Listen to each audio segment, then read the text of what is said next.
Live from New Delhi, you're watching DD India Live, India's voice to the world. I'm Preeti Kaur. Coming up in the next 30 minutes. SCO members strongly condemned the terrorist attack in Pahalgam on 22nd of April this year. Tianjin declaration says perpetrators, organizers and sponsors of such attacks must be brought to justice. Prime Minister Narendra Modi urges nations to stand united in the fight against terror at the 25th SCO summit, says no double standards on terrorism will be accepted.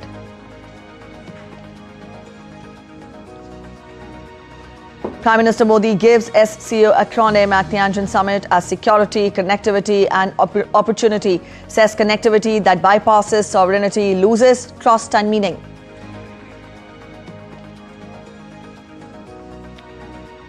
$622 feared dead as a 6-magnitude earthquake hits Afghanistan. Rescue operations underway. North Indian hill states of Himachal Pradesh and Uttarakhand under red alert for heavy rainfall. Union Home Minister to chair review meeting in Jammu and Kashmir on the flood relief measures.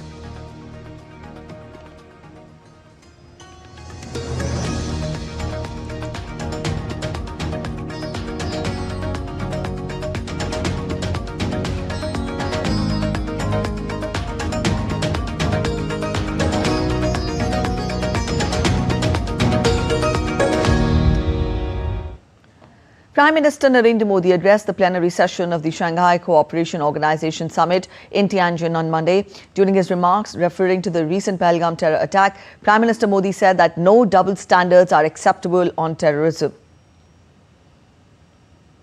Bharat पिछले 4 दशकों निर्मम आतंकवाद का दंश झेल रहा है। कितनी ही माताओं ने अपने बच्चे खोए और कितने बच्चे अनाथ हो गए।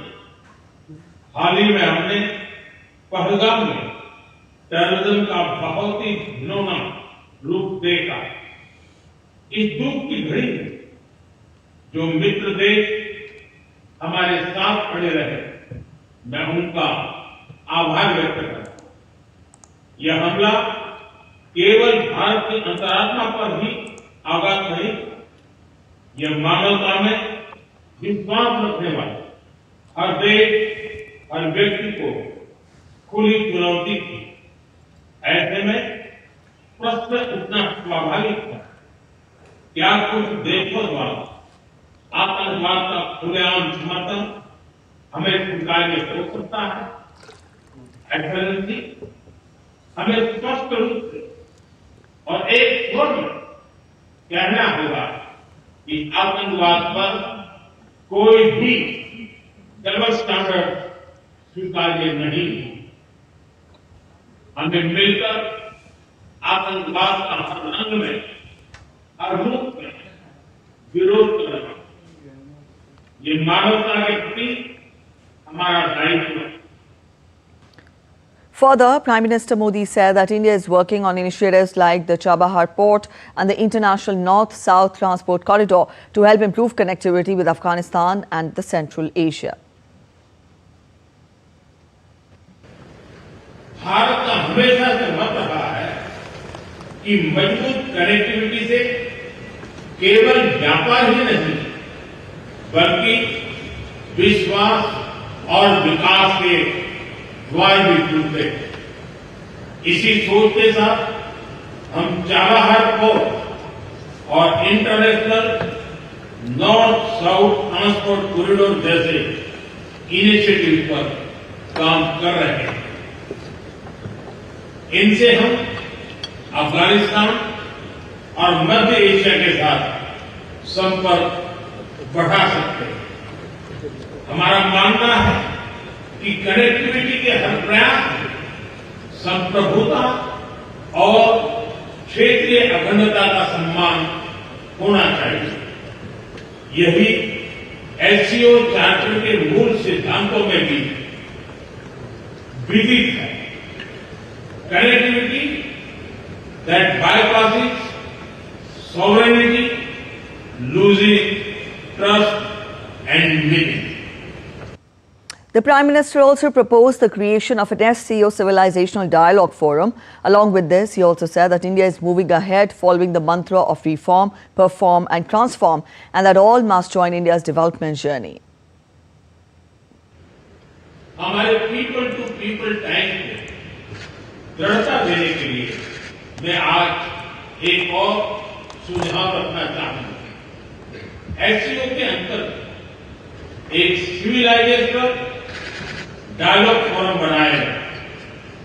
इससे हम अपनी प्राचीन सभ्यताओं, कला, साहित्य और परंपराओं को वैश्विक मंच पर साझा कर सकते हैं। एक्सेलेंसी, आज भारत रिफॉर्म, परफॉर्म, ट्रांसफॉर्म के मूल मंत्र पर आगे बढ़ रहा है।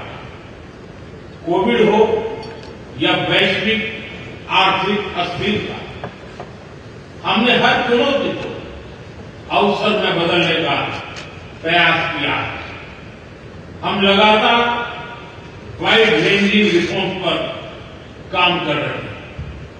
इस देश में विकास के साथ साथ अंतर्राष्ट्रीय सहयोग के लिए भी नए अवसर खुल रहे हैं। मैं आप सभी को भारत की विकास यात्रा से जुड़ने के लिए आमंत्रित करता हूं। Indian Prime Minister Narendra Modi addressed the SCO summit in Tianjin on Monday, outlining India's vision based on security, connectivity and opportunity. Prime Minister Modi highlighted 3 pillars on which India's vision and policy for the SCO rests, that are S for security, C for connectivity, O for opportunity. On the first pillar, he emphasized that security, peace and stability are the foundation of any nation's development, and that the SCO RATS mechanism has played a crucial role in this. This year, India led the joint information operation to combat Al-Qaeda and its affiliated terrorist organizations. Further, the second pillar, that is connectivity, he said that India has always believed strong connectivity not only boosts trade but also open doors to trust and development. Moving on, Prime Minister Modi said that the third pillar is opportunity, opportunities for cooperation and reform, adding that to further strengthen India's people-to-people ties, Prime Minister proposed the creation of an SCO Civilizational Dialogue Forum. This would allow us to share our ancient civilizations, art, literature and traditions on a global stage.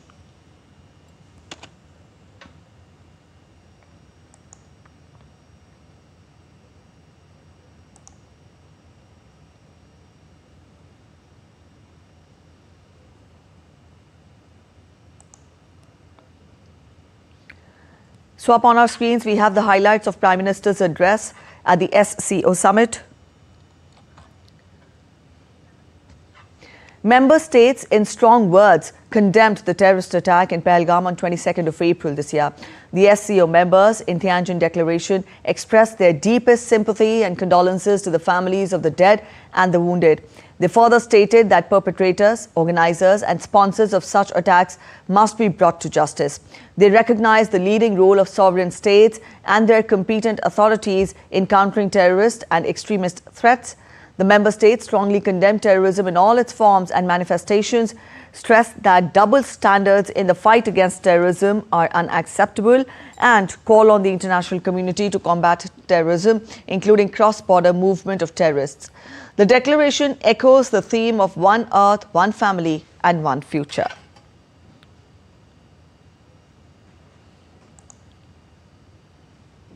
Prime Minister Narendra Modi and Russian President Vladimir Putin travelled in the same car to the destination of their bilateral meeting in China's Tianjin, showing the personal bond between the two leaders.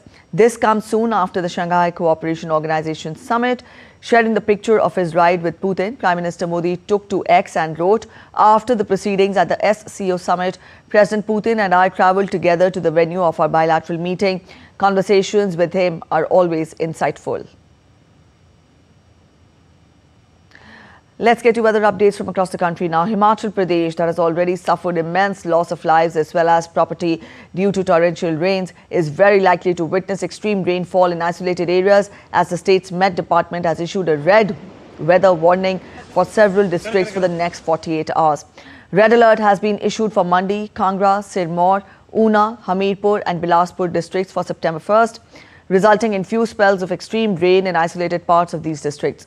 Red weather warning has also been issued for Chamba, Mandi, Kullu and Kangra districts for September 2nd, while an orange alert warning has also been issued for Shimla, Una, Bilaspur, Hamirpur, Kinnaur, Lahore and Spiti and Sirmaur districts, along with another yellow weather warning for the Solan district for the same day.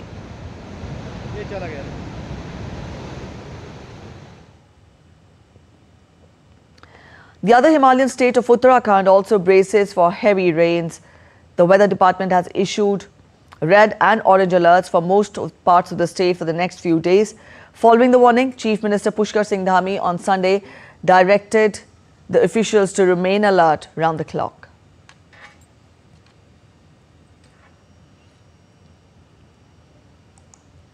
The Ministry of Home Affairs has constituted inter-ministerial central teams for Himachal Pradesh, Uttarakhand, Punjab and Jammu and Kashmir to assess the damage caused by heavy rainfall, floods, flash floods, cloudbursts and landslides.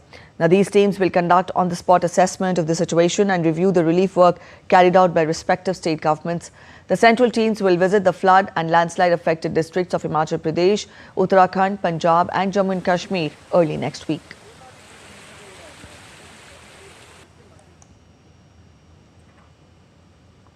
Dr. Rajendra Yonzan, hailing from Kalimpong in the Indian state of West Bengal, has discovered a new terrestrial orchid species, Eugene yonaziniana. First discovered in 2017, the unique orchid with yellowish white flowers has been officially documented for the first time and published in the reputed journal Phototaxa. In a rare honor, it has been named after Dr.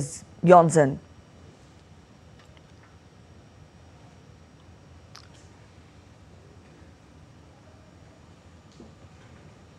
You're watching DD India Live. We're heading for a short break, but after the break, new government formation picks up pace in Thailand. People's Party poised to be the kingmaker as rivals vie for premiership.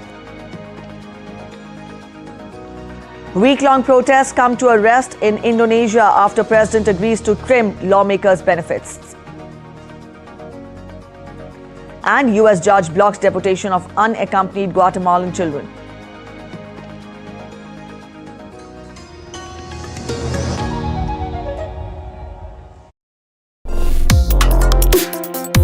Complex issues, hidden agendas, twists and turns, strategic games. We think all dots are linked. We just need to connect them. Join me every week as I connect the dots to unravel hidden designs in statecraft, mysteries, and decode issues that matter to you. Watch Connecting the Dots with me at these times on DD India.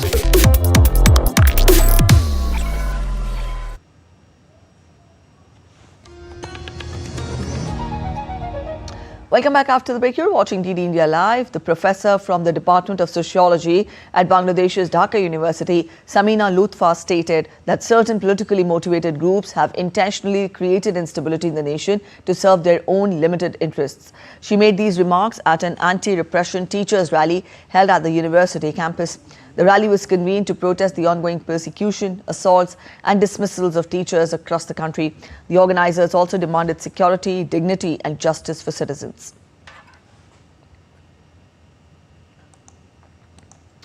In Bangladesh, the Forum for Women's Political Rights has called for comprehensive electoral reforms to ensure fair and inclusive representation of women in the political arena. The forum demanded direct elections among women candidates to 100 reserved seats in the parliament and the mandatory nomination of at least 33% women candidates by every political party to ensure greater representation of women. During a press conference on Sunday at Dhaka Reporters Unity, the forum leaders said that the current 50 reserved seats without direct election do not provide women with meaningful political power. The forum leaders highlighted that although women constitute more than half of the country's population, Their representation in parliament has historically been around just 7%. They therefore believe that women's representation in parliament should be increased to at least 50%, reports United News of Bangladesh. Indonesian students and civil society groups have called off protests in Jakarta on Monday after a week of escalating anger over lawmakers' pay and the police response. Security measures have been heightened after deadly riots across the country on the weekend. The protests began a week ago and have spread nationwide, escalating in size and intensity after a police vehicle hit and killed a motorcycle taxi driver on Thursday night. According to Chief Economic Minister, 8 people have died in the protests. On Sunday, President Prabowo Subianto said that political parties had agreed to cut lawmakers' benefits and also ordered the military and police to act against rioters and looters.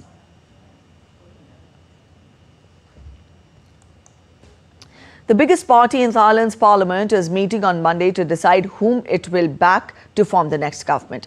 The two rival camps jostle for its votes following the sacking of Shinawatra as the Prime Minister last week. The opposition People's Party does not want to join any government, but with control of nearly a third of the House seats, it has emerged as a political kingmaker and its backing could be a game changer in breaking the political deadlock. Parliament is due to hold a special session starting on Wednesday. Thailand was plunged into uncertainty on Friday when the Constitutional Court dismissed Shinawatra for an ethics violation after only a year in office. Afghanistan Interior Ministry has reported that at least 622 people were killed and nearly 1,000 were injured in an earthquake of magnitude 6 that struck eastern Afghanistan in Nangarhar province. According to the US Geological Survey, the epicenter was located near east-northeast of Jalalabad and had a shallow depth of 8 to 10 kilometers. The tremors were felt as far away as Kabul and Pakistan's capital Islamabad, which is around 370 kilometers from the epicenter. Rescuers were working in several districts of the mountainous province. The injured were taken to the hospital. Helicopters transported injured individuals and casualties from the affected region. Local residents were seen carrying the wounded from the helicopters to the ambulances. In October 2023, an earthquake in Afghanistan's western province of Herat killed at least 2,400 people. Yemen's Houthi rebels raided United Nations offices in the Yemeni capital Sana'a on Sunday and detained at least 11 UN personnel. UN Secretary General Antonio Guterres called for their immediate and unconditional release, confirming that 11 UN personnel had been subject to arbitrary detention. The Houthis were already detaining 23 UN personnel, some since 2021 and 2023. In January, the Houthi rebels detained 8 UN workers.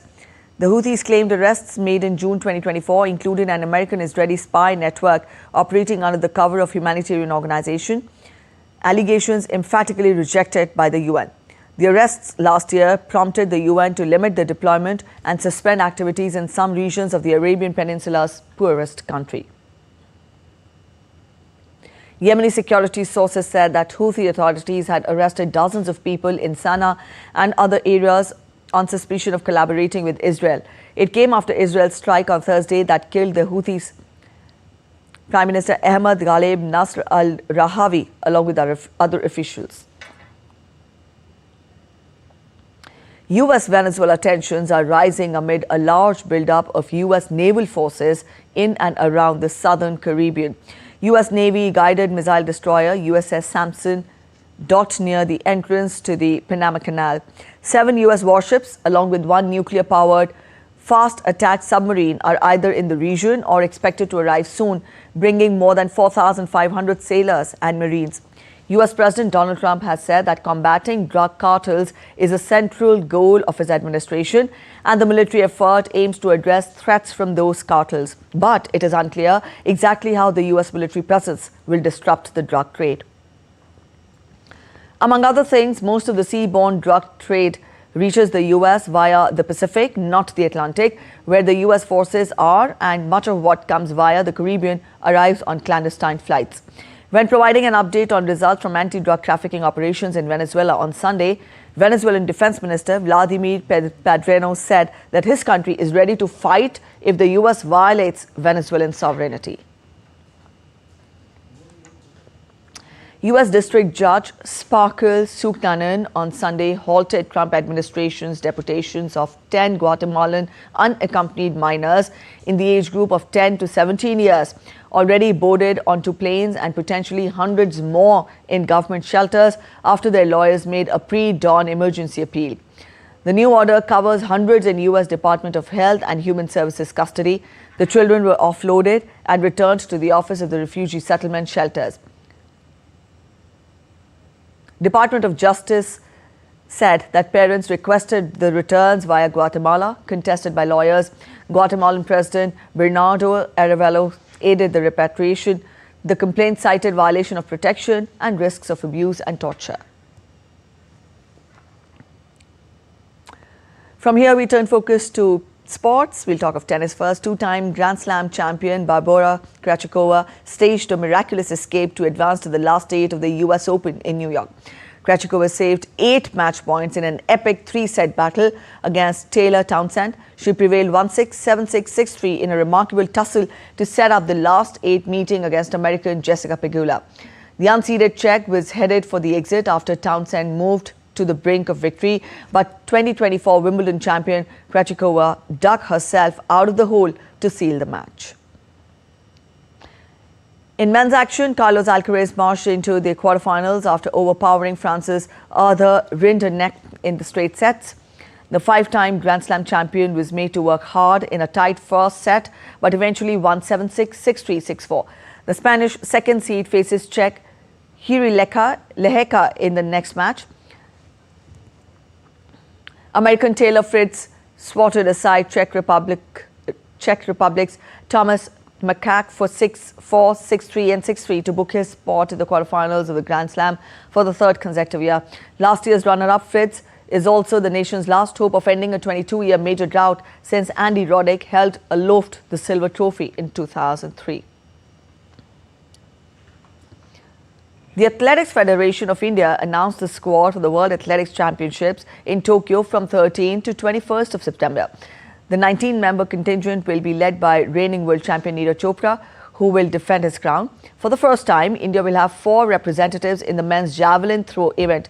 Chopra will be joined by Sachin Yadav, Yashveer Singh and Rohit Yadav, triple jumper Praveen Chitrawal, distance runner Parul Chaudhary and 5,000 meter specialist Gulveer Singh also sealed their places.